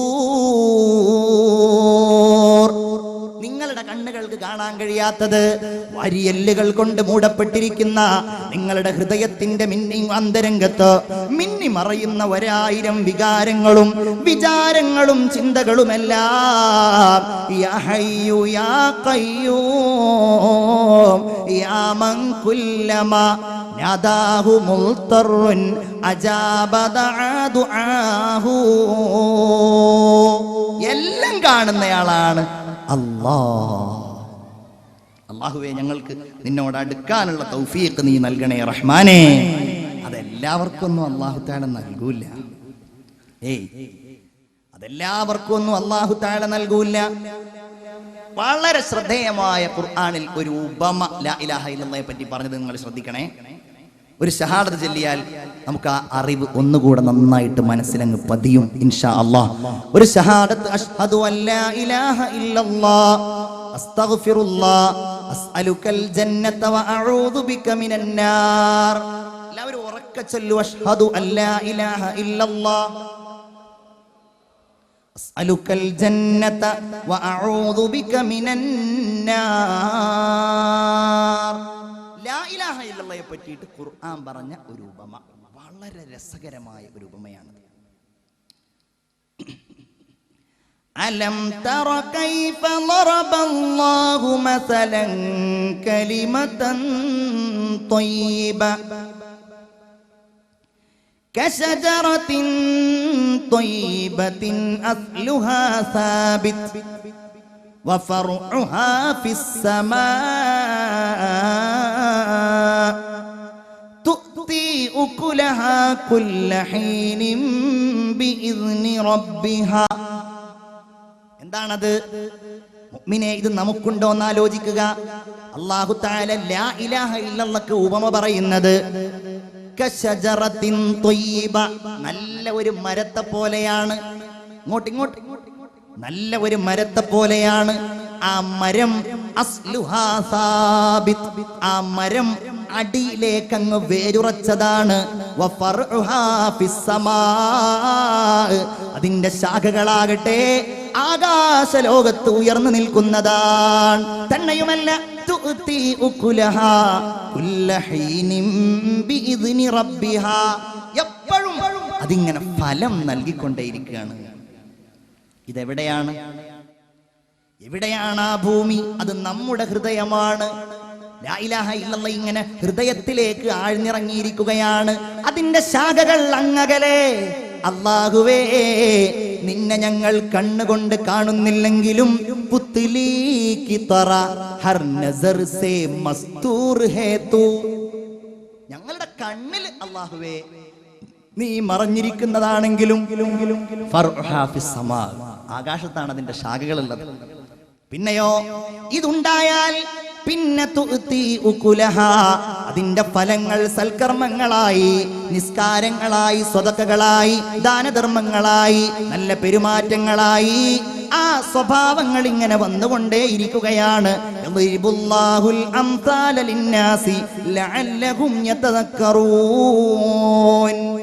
പ്രസിദ്ധനായ മുഫസ്സിർ ഇമാം നസഫി ഇതിന്റെ വ്യാഖ്യാനത്തിൽ പറയുന്നു, വൃക്ഷം കായയില്ലെങ്കിലും അത് വൃക്ഷം തന്നെയാണ്. ഒരു മരം, അതിൽ ഫലമില്ല, എന്നാൽ അത് വൃക്ഷം തന്നെയാണ്. ഫലത്തിന് വേണ്ടി ഒരു വൃക്ഷത്തെ നാം ഉണ്ടാക്കുകയാണ്, അത് ഫലം നൽകുന്നില്ലെങ്കിൽ പിന്നെ ആ വൃക്ഷത്തിന് വിറകാകുകയല്ലാതെ മറ്റൊരു മാർഗവുമില്ല. ഇത് തന്നെയായിരിക്കും കർമ്മം ചെയ്തില്ലെങ്കിൽ വിശ്വാസിയുടെ അവസ്ഥ എന്ന് ബഹുമാനപ്പെട്ട ഇമാം നസഫി റളിയല്ലാഹു തആല എന്ന് പറയുകയാണ്. എല്ലാവർക്കും അല്ലാഹു തആല ലാ ഇലാഹ ഇല്ലല്ലാഹ് പറയാൻ എപ്പോഴും, അത് ഞാൻ ആദ്യം നിങ്ങളോട് പറഞ്ഞല്ലോ, അവിടെ അല്ലാഹുവിന്റെ ഏറ്റവും വലിയ സൗഭാഗ്യമാണ്. ആയിഷ എന്നൊരു കവി ഉണ്ടായിരുന്നു. ആയിഷ യമനിലുള്ളയാണ്, എല്ലാ കവിയാണ്. ഇന്നും സാഹിത്യം പഠിക്കുന്ന ആളുകൾ ആയിഷയുടെ കവിതകൾ പഠിക്കും. യമനിൽ നിന്ന് നബിയെ കുറിച്ച് കേട്ട് കുതിരപ്പുറത്ത് കയറി അലം തഗ്തമിൽ ഐനാക ലൈലത അർമദ വബിത്ത കമാ ബാത സലീമു മുസഹദാ. ഇന്നലെ രാത്രി നീ കണ്ണടച്ചില്ലല്ലോ, നിനക്ക് ചെങ്കണ്ണായിരുന്നല്ലോ, നിനക്ക് വിഷദംശമേറ്റതുപോലെ നീ ഇന്നലെ ഉറക്കമൊഴിച്ചിട്ടുണ്ടല്ലോ. എന്തിനാ നീ ഉറക്കമൊഴിച്ചത്? നിന്റെ കാമുകയെ ഓർത്താണോ? അല്ല, നബിയുൻ മറാമാല തറൗന വദിക്റുഹു അഗറാല അംരി ഫിൽ ബിലാദി വ അൻജദാ. നബിയെ കാണാൻ പോവാണ്.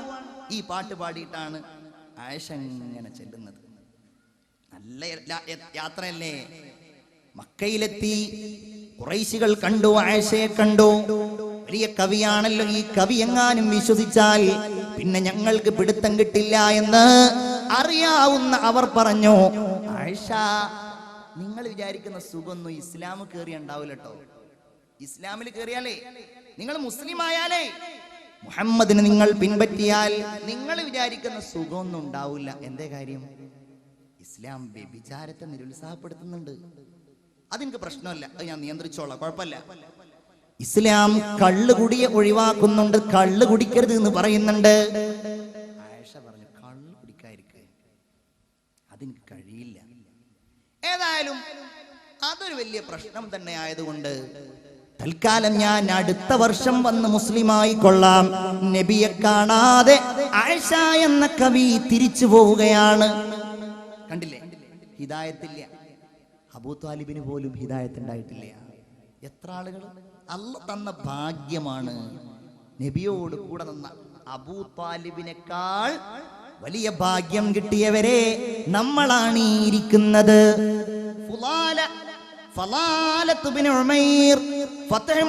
ഹിജ്റയുടെ 8-ാം വർഷം റസൂലുള്ളാഹി സ്വല്ലല്ലാഹു അലൈഹി വസല്ലമ തങ്ങൾ വിശുദ്ധമായ കഅബ ശരീഫിന്റെ സമീപത്ത് ഇങ്ങനെ തവാഫ് ചെയ്യുകയാണ്.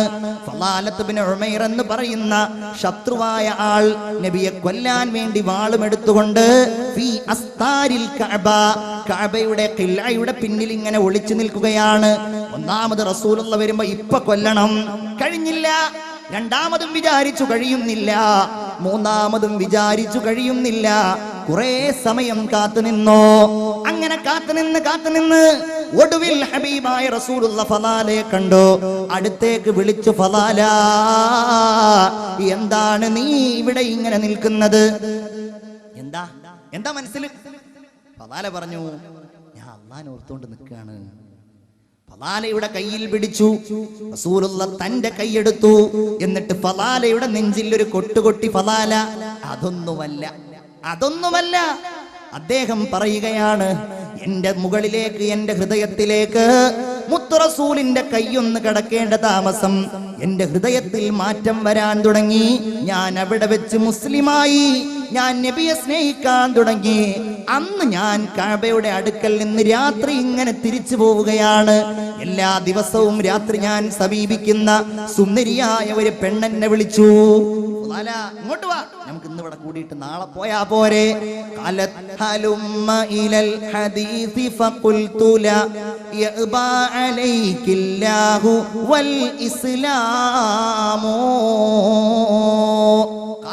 അവളെന്നെ വിളിച്ചു, ഹലുമ്മ ഇലൽ ഹദീസ്, നമുക്ക് ഇവിടെ നിന്ന് സംസാരിച്ചാലോ?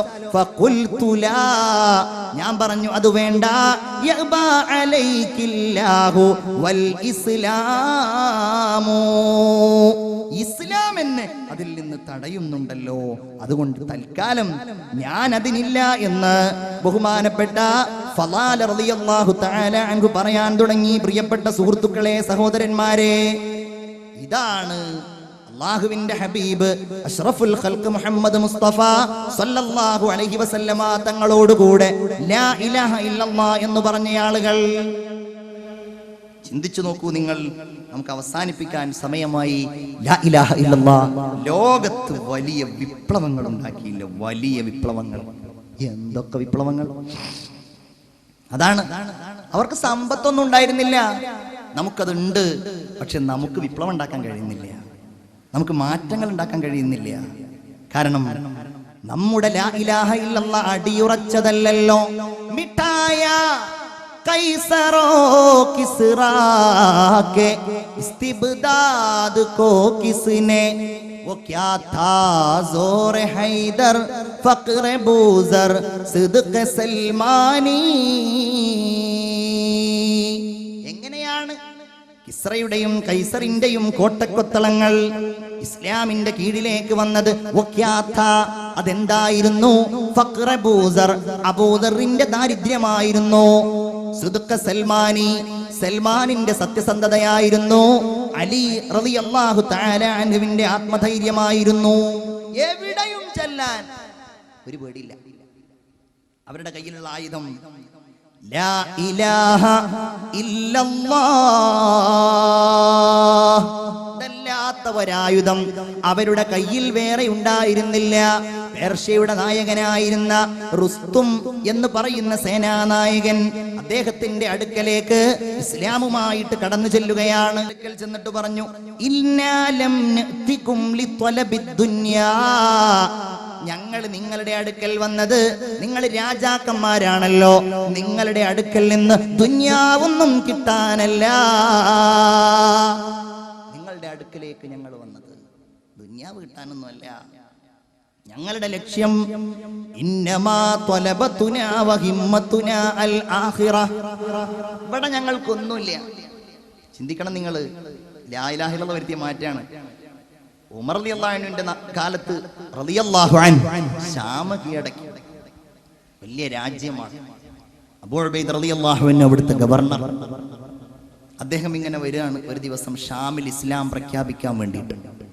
വരുന്ന സമയത്ത് ഉമർ റളിയല്ലാഹു അൻഹു വരുന്നത് കഴുതയുടെ പുറത്താണ്. തന്റെ കാലിലുണ്ടായിരുന്ന ഖുഫ എടുത്തുകൊണ്ട് അദ്ദേഹം തോളിലിട്ടിട്ടുണ്ടായിരുന്നു. കീറിപ്പറിഞ്ഞ വസ്ത്രങ്ങളാണ്. അബൂ ഉബൈദ കുറച്ച് അപ്പുറത്തേക്ക് അങ്ങ് ഓടിച്ചെന്നിട്ട് ഇതൊക്കെ നമുക്ക് പറയാനേ ഉള്ളൂ കേട്ടോ, കഴിയാ. അല്ലാഹു തആല ഇതൊക്കെ പറയുന്നത് കൊണ്ട് നമുക്ക് നന്മ നൽകുമാറാകട്ടെ. ഇതൊക്കെ പറയാം, അതല്ലാതെ നമുക്ക് ആർക്കെങ്കിലും അങ്ങനെ വസ്ത്രം ധരിക്കാൻ കഴിയോ? ദുനിയാവ് ഒഴിവാക്കാൻ കഴിയോ? ഇല്ല.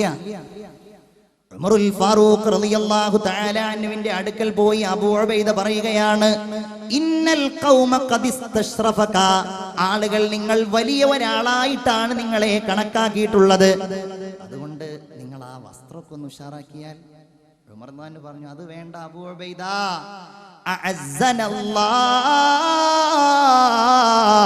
നമ്മൾ വളരെ നിന്ദ്യരായിരുന്നല്ലോ, അള്ളയല്ലേ നമ്മെ പ്രതാപശാലികളാക്കിയത്. ഇനി അള്ളയല്ലാത്തവർക്ക് വേണ്ടി നമ്മൾ പ്രതാപശാലികളാവുകയാണെങ്കിൽ അള്ളാഹു നമ്മളെ നിന്ദ്യരാക്കും. റുസ്തുമിന്റെ മുമ്പിൽ പോയിട്ട് ഇവർക്ക് പറയാനുള്ള ധൈര്യം എന്താ? ഈ ധൈര്യമാണ്. റുസ്തും പറഞ്ഞു, എന്താ ഇസ്ലാം എന്ന് പറഞ്ഞാൽ? മാദീനുൽ ഇസ്ലാം, എന്താണ് ഇസ്ലാം? അവിടുന്ന് പറഞ്ഞു, അന്തഷ്ഹദ അല്ലാ ഇലാഹ ഇല്ലല്ലാഹ്. നീ മുസ്ലിമാവുക, നീ ഷഹാദത്ത് ചൊല്ലുക, നിസ്കരിക്കുക, നോമ്പ് നോൽക്കുക, ഇതൊക്കെയാണ്. വഅയ്യു ശൈഉൻ ആഖർ, വേറെന്താ? പറഞ്ഞു, ഇഖ്റാജുൽ ഇബാദി മിൻ ഇബാദത്തിൽ ഇബാദി ഇലാ ഇബാദത്തില്ലാഹ്. ഞങ്ങളുടെ ലക്ഷ്യം അതാണ്. മനുഷ്യരെ അല്ലെങ്കിൽ അവരുണ്ടാക്കിയ ആളുകളെ ആരാധിച്ചിട്ട് ഞങ്ങൾ എന്ത് ചെയ്യണം? അള്ളാഹുവിനെ ആരാധിക്കുന്നതിലേക്ക് ജനങ്ങൾ ക്ഷണിക്കുക. ഇന്ന് ഇബാദത്തുൽ ഇബാദാണ്, അടിമകളെ ആരാധിക്കലാണ്. അതിൽ നിന്ന് രക്ഷപ്പെടുത്തണം. ഇലാ ഇബാദത്തില്ലാഹ്. വന്നാസു ബനു ആദം വഹവ്വ ഇഖ്വത്തുൽ ലിഅബിൻ വഉമ്മിൻ. ലോകത്തുള്ള ജനങ്ങൾ മുഴുവൻ ആദമിന്റെയും ഹവ്വായുടെയും സന്താനങ്ങളാണ്. ഒരു മാതാവിന്റെയും ഒരു പിതാവിന്റെയും മക്കളാണ്. റുസ്തും പറഞ്ഞു, മാ അഹ്സന ഹാദ, ഇത് എന്തൊരു നല്ല വർത്തമാനം. കൂടെയുള്ളവരോട് പറഞ്ഞു, അതുകൊണ്ട് നമുക്ക് ഇതോട് വിശ്വസിച്ചാലോ? അവര് പറഞ്ഞു, ഏയ് അതൊന്നും വേണ്ട, ഇതൊരു വിഡ്ഢിത്തമാണ്, ആരും സമ്മതിച്ചില്ല. റുസ്തുമിന്റെ അടുക്കലേക്ക് സൈന്യാധിപൻ അബൂ ഉബൈദ റളിയല്ലാഹു അൻഹു റിബ്ഈ ഇബ്നു ആമിറിനെ പറഞ്ഞയച്ചു. റുസ്തും വലിയ പരവതാനിയിൽ കൊട്ടാരത്തിൽ സിംഹാസനത്തിൽ ആസനസ്ഥനായിരിക്കുകയാണ്. റിബ്ഈ ഇബ്നു ആമിർ തന്റെ കുതിരയുടെ പുറത്ത് ചരിത്രം വളരെ രോമാഞ്ചജനകമായ ഈ സംഭവം പറയുന്നു. റുസ്തുമിനെ തീരെ വകവെക്കാതെ തന്റെ കുതിരപ്പുറത്ത് തന്റെ വാളും എടുത്തുകൊണ്ടാണ് അബൂ ഉബൈദ റളിയല്ലാഹു തആല അൻഹു കടന്നു ചെല്ലുന്നത്. റിബഈ ഇബ്നു ആമിർ റളിയല്ലാഹു അൻഹു ചെല്ലുന്നത് ആയുധം പിടിച്ച്. ഒരു പ്രസംഗമാണ്. ഞങ്ങൾ ആരാണ് എന്നറിയില്ലേ? വഖദ് ബഅസനല്ലാഹു നയശാഉ ലിനുഖ്രിജ മൻ യശാഉ മിൻ ഇബാദി മിൻ ദീഖിദ് ദുനിയാ ഇലാ സഅതിഹാ.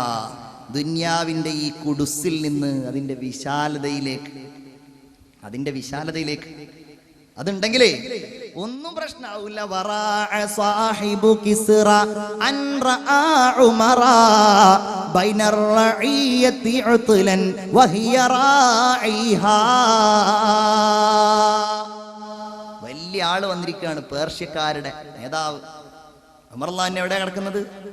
മദീനയുടെ പള്ളിയുടെ മുമ്പിൽ ഇങ്ങനെ മരത്തിന്റെ ചുവട്ടിൽ, ഈത്തപ്പനയുടെ ചുവട്ടിൽ മണൽ തന്നെയാണ് തലയിണ. തനിക്ക് പിന്നെ തണലേകുന്നതോ ആ ഈത്തപ്പനയുടെ ഒരു ഭാഗത്ത് തന്റെ മുകളിലുണ്ടായിരുന്ന വിരിപ്പ് ഇങ്ങനെ വിരിച്ചിട്ട്. ആരാ? അമീറുൽ മുഅ്മിനീൻ എന്ന് ലോകത്താദ്യമായി വിളിക്കപ്പെട്ട സയ്യിദുനാ ഉമർ ഇബ്നുൽ ഖത്താബ് റളിയല്ലാഹു തആല എങ്ങനെയുള്ളതാ? മിൻ ദീഖിദ് ദുനിയാ, ദുനിയാവ് ഞങ്ങൾക്കിനി ആവശ്യമില്ല. ഇലാ സഅതിഹാ, അതിന്റെ വിശാലതയിലേക്ക്. വമിൻ ജൗരിൽ അദിയാനി ഇലാ അദ്ലിൽ ഇഹ്സാൻ, എല്ലാ അനീതിയിൽ നിന്നും നീതിയിലേക്ക്. റുസ്തുമിന് അപ്പോഴും ഭയങ്കര ആഗ്രഹം, നമുക്ക് നിങ്ങൾ സ്വീകരിച്ചാലോ? ആരും സമ്മതിച്ചില്ല. മുഗീറത്ത് ബിൻ ശുഅബയെ പറഞ്ഞയച്ചു. മുഗീറ ചെന്നിട്ട് റുസ്തുമിന്റെ കൂടെ ഇരുന്നു.